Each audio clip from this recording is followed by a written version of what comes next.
Lina dengan sungkan memanggil, "Bibi Septi." "Anda juga boleh memanggilku Lina." Bibi Septi tertawa bahagia dan dengan ramah berkata kepada Lina, "Bagaimana bisa? Aturan tetap aturan. Anda adalah orang yang paling penting bagi Tuan Muda. Aku tentu saja harus memanggil Anda dengan hormat dan lebih lagi aku harus melayani Anda. Kalau tidak, Tuan Muda pasti akan memarahiku." Setelah Lina mendengar candaan Bibi Septi, dia langsung mengetahui kalau hubungan Bibi Septi dan Louis sangatlah dekat.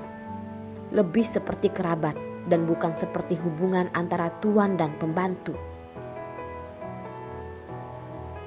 Bibi Septi berkata kepada Lina, "Nona, apakah Anda sudah lapar? Sarapan pagi sudah kusiapkan untukmu." Bibi Septi sengaja menambah penjelasan dan berkata kepada Lina, "Ini adalah perintah dari Tuan Muda. Tuan Muda benar-benar menyayangimu." Matanya Lina terlihat tidak natural. Wajahnya juga terlihat sangat merah. Dia sendiri juga tidak tahu harus bagaimana menjelaskan hubungannya dengan Louis kepada Bibi Septi. Pada awalnya, karakternya sendiri juga tidak begitu suka berbicara. Dia berpikir kalau semakin dia jelaskan, maka masalahnya akan semakin rumit. Jadi, dia lebih memilih untuk diam dan melewatinya dengan senyuman saja. Di atas meja makan sudah disusun berbagai macam makanan dengan rapi. Lina memuji keahlian memasaknya Bibi Septi. Bibi Septi tertawa dengan bahagia. "Nona, kalau Anda menyukai makanannya saja, aku sudah bahagia. Anda juga harus sering datang. Dengan begitu, aku juga bisa memasak, memberimu makan. Lebih bagus sih kalau setiap hari datang. Nona, Anda pasti belum tahu kalau Tuan Muda tidak pernah membawa wanita lain datang ke rumahnya. Andalah wanita pertama yang dibawanya kemari. Aku di sini juga hanya menyapu kamar dan menyiapkan makanan untuk Tuan Muda. Rumah ini biasanya terasa sangat sepi." Hati Lina juga merasa terganggu dengan satu kalimat yang dikatakan Bibi Septi. Dia adalah wanita pertama yang dibawa ke rumahnya. Dia berkata dengan dirinya sendiri untuk tidak memikirkan hal yang aneh lagi. Lina menganggukkan kepala sambil tersenyum dan menjawab dengan ramah, "Baiklah. Sebenarnya meskipun dialah yang pertama, tapi belum tentu yang terakhir juga." Lina bersiap untuk kembali setelah makan, tapi Bibi Septi tidak membiarkannya pergi. Bibi Septi senyum-senyum seperti sebelumnya, mengatakan perintah Tuan Muda. Tuan Muda bilang, "Kamu boleh tinggal di sini untuk beberapa hari lagi. Keluarga Liu juga sudah mendapat kabarnya kalau kamu akan menetap di rumah keluarga Si, dan keluarga Liu menyetujuinya. Jadi, kamu tidak usah khawatir. Kamu hanya perlu menginap di sini dengan tenang."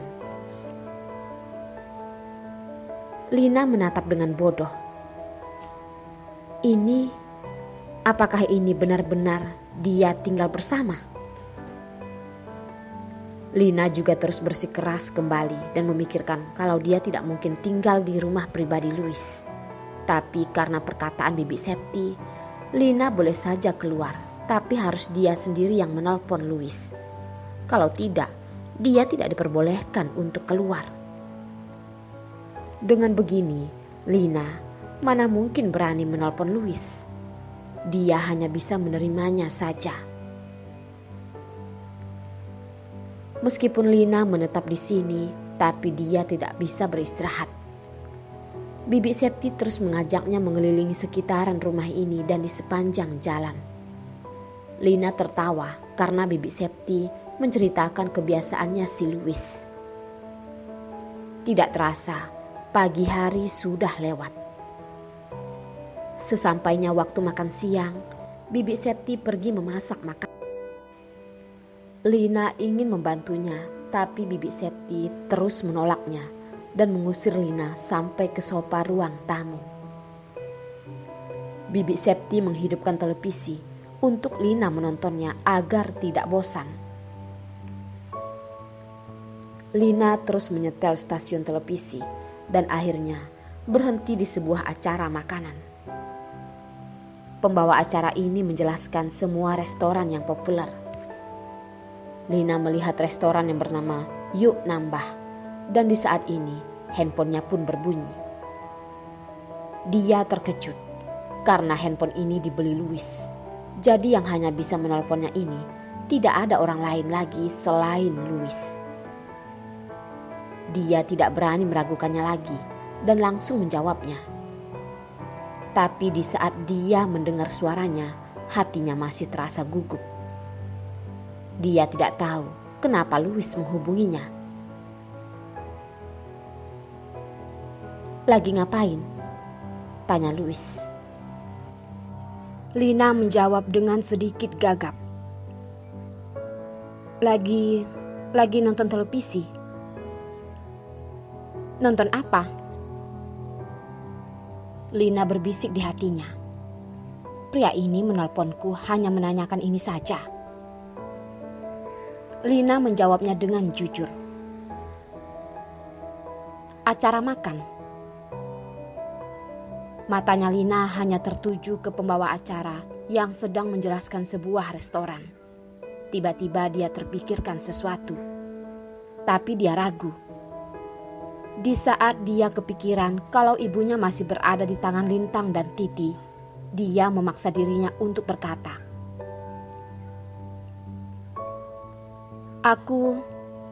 Aku sudah tahu apa yang aku mau untuk hadiah ulang tahunku."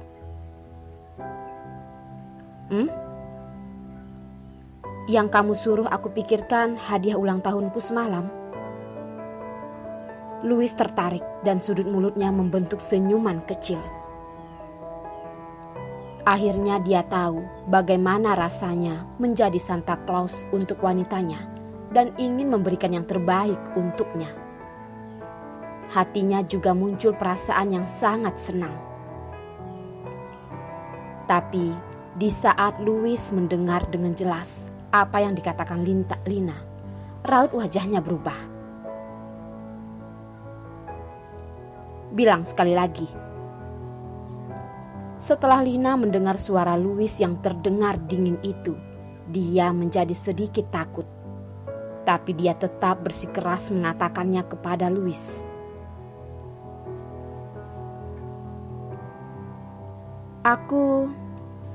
Aku bilang saat aku nonton acara makan ini, aku rasa bebek panggang di restoran jiwa terbakar ini sangat enak. Jadi aku mau kamu belikan bebek panggang itu. Aku mau kamu sendiri yang mengantri membelinya. Nada bicara Louis berubah menjadi sangat dingin. "Kamu sudah memikirkannya selama 1 malam. Dan kamu mengatakan hadiah ulang tahun yang kamu mau itu adalah seekor bebek panggang. Lina, apa kamu tidak bisa berpikir ke depannya lagi?" Sikap Louis seperti marah kepada sesuatu yang tidak sesuai ekspektasinya. Dia berharap bisa membelah kepalanya dan melihat apa yang sedang dia pikirkan. Hadiah ulang tahun wanita itu setidaknya seperti bunga mawar, berlian, ataupun sebuah boneka. Tapi yang diinginkan wanita ini hanyalah seekor bebek panggang. Louis marah sampai tidak bisa berkata lagi. Lina benci kalau dia tidak bisa berkata, tapi dia sendiri juga tidak ada cara lain lagi. Dia juga tidak mungkin mengatakan tentang perjalanan Louis kepada Lintang. Lina kepikiran cara ini, jadi dia menggunakan cara ini untuk memberitahukan Lintang dan menyuruhnya menunggu di restoran sana. Dasar bodoh. Lina belum sempat menyelesaikan perkataannya dan Louis sudah menutup teleponnya. Lina melihat layar handphonenya yang sudah mati dan matanya menunjukkan kalau dia kurang beruntung. Sepertinya dia sudah membuat Louis marah. Louis tidak menyetujuinya. Thomas mengetuk pintu dan masuk ke dalam kantornya Louis. Dia dengan sopan berkata kepada Louis, "Direktur, waktunya meeting." Tapi Thomas melihat ekspresi direkturnya seperti orang yang sedang marah. "Tidak pergi." Louis menolaknya dengan terus terang. "Undurkan waktu meeting sampai besok." Louis berkata sambil berdiri dari kursinya. "Kamu ikut aku, bawa aku ke suatu tempat." Thomas bertanya, "Tuan Direktur, Anda mau kemana?" Louis menjawab dengan nada yang tinggi, "Restoran bebek panggang."